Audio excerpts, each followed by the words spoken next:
What's going on, Guardians? It's Tizzle here, and in this video, I'm showcasing a super fun and very powerful Prismatic Titan build. Yesterday, I put out a very strong Strand Titan build that demolishes endgame content with ease, so check that out after if you haven't seen it yet, but there's a caveat to that build. You have to play aggressively to make it work. And while I love super aggressive and aggro builds, that playstyle is not for everyone.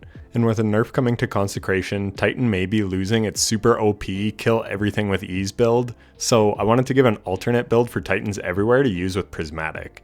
So back in Final Shape, Hazardous Propulsion came out.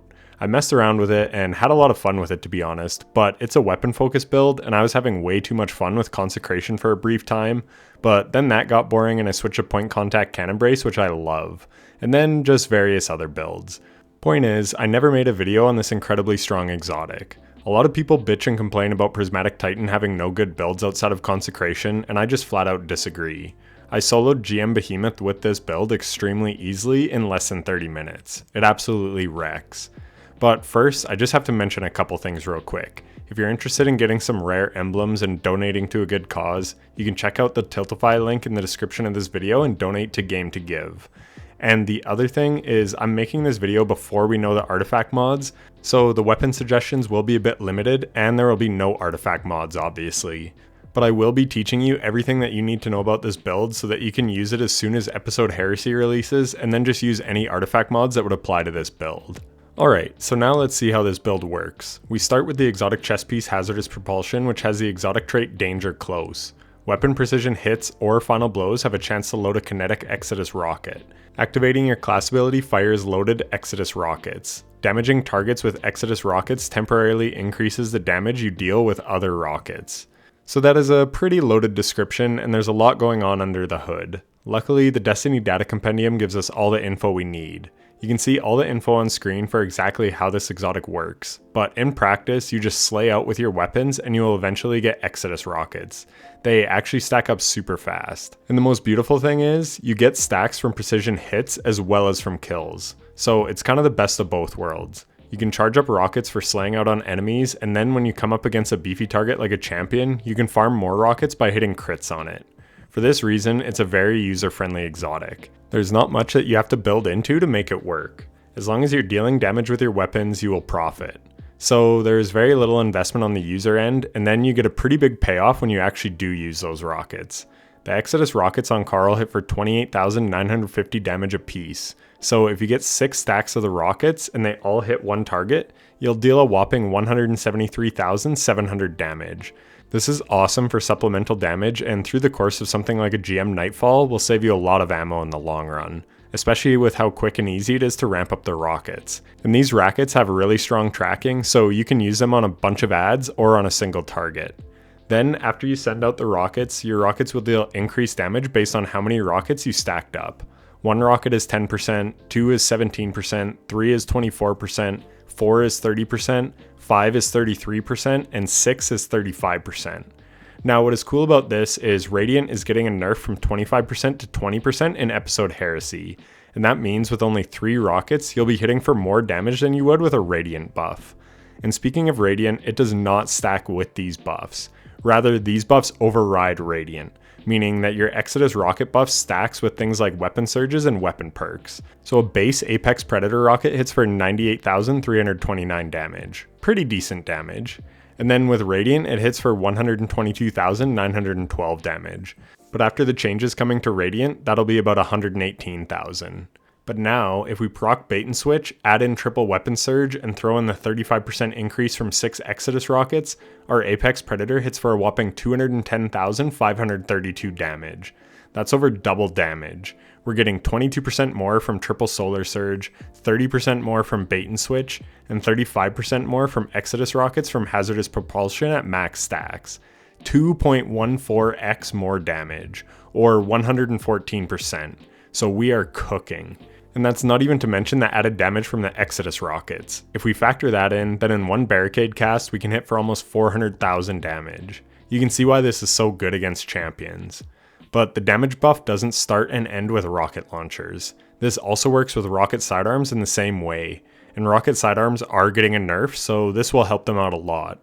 Unfortunately, no surges buff the Exodus rockets themselves, But on screen now is a list of things that are buffed by the Exodus rocket buff. It works with Wolfpack rounds on Gallarhorn and even on Ergo Sum with Wolfpack rounds. It works on the Ignition from Dragon's Breath, Quicksilver Storm Nanotech Tracer rockets but not the GL shot, and it even works with the Missile Strike from Grand Overture, and the Missile Volley already deals a ton of damage. So yeah, this exotic has a lot of utility. Damn, normally I don't have to go so in depth on the exotic, but I really wanted to showcase everything it's capable of and give you the knowledge of exactly how it works. So now that we know that, how do I like using it? Well, if you're a fan of the channel, you may have seen I made a top 10 exotic list for every weapon subclass, and at the top of the primaries list was Revision 0. This weapon is absolutely perfect for this build. You want a strong primary that can slay out, and this weapon hits like a truck. Also, as you get crits, you will be building up Hunter's Trace for the alternate sniper mode, as well as building up Exodus rockets. So this weapon is perfect with this build. But really, any solid exotic primary will work.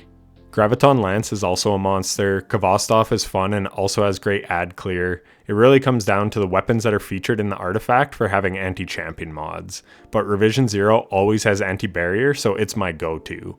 Then rocket sidearms are obviously a great pairing in the energy slot, and then in the heavy slot, obviously you want a rocket. I like to run things like Tomorrow's Answer from Trials or Apex Predator from Last Wish, but really just any powerful rocket launcher is all you need. Onto the actual aspects and fragments. I like Dranger's Lash, so when I cast out my barricade I can suspend enemies. This is great for stunning unstoppables, and then I run Diamond Lance in the other slot. I like to use Rally Barricade, but this also works with Thruster. I just don't recommend the Towering Barricade though, as you want to use your barricade offensively to send out the rockets, and you don't want to be blocking your view for follow-up damage. For the melee, I like Shield Throw, as this gives us a ranged melee option, which is great, as this build is more of an at-range type of playstyle, hence why Revision 0 is so good. Plus, it gives us Void over Shield. For the grenade, Shackle is nice, again for dealing with unstoppables, but you can run what you like. For fragments, even though we are getting a damage boost very often from Exodus rockets, I still like to run Facet of Dawn for Radiant when we deal damage with a charged melee. This helps boost our Revision 0 damage, especially when we're in sniper mode. Then we have Facet of Hope, where we get a quicker class ability whenever we have an elemental buff. I don't know if this is 100% needed because it will probably take longer to build up the Exodus rockets than it will to wait for your barricade cooldown, but I just run it anyways so that I always have a barricade ready when I need it. Facet of Balance, where rapidly defeating targets with light damage grants melee energy, rapidly defeating targets with dark damage grants grenade energy. This is just nice for quicker ability cooldowns. Facet of Grace could be nice if you're using Revision 0, but it does give -10 to resilience, which I don't really like. So I actually run Facet of Protection and Facet of Sacrifice, mostly for the +10 to strength and discipline. But yeah, you can go a lot of different ways with the fragments. And same with your super. You want to try to match your super to the Surge so that Revision 0 gets the extra 25% damage boost, but other than that, use what you like. Onto the mods, Kinetic Siphon and Siphon mods that match your energy weapon type are great. And then I also like Heavy Ammo Finder for more heavy ammo drops. This is super important as you want lots of heavy since this build is pretty rocket spammy. On the gloves, I like Kinetic Loader since it's such a weapon focused build, and then Font of Vigor to give us +30 to strength whenever we have armor charge.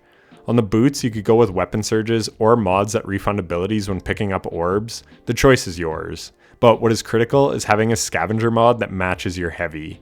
With rockets, Heavy Ammo Finder bricks usually only give 1 rocket, but with a scav mod, this will go to 2 rockets. And then normal bricks will give you even more. This is crucial and will give you way more rockets through the course of a GM run.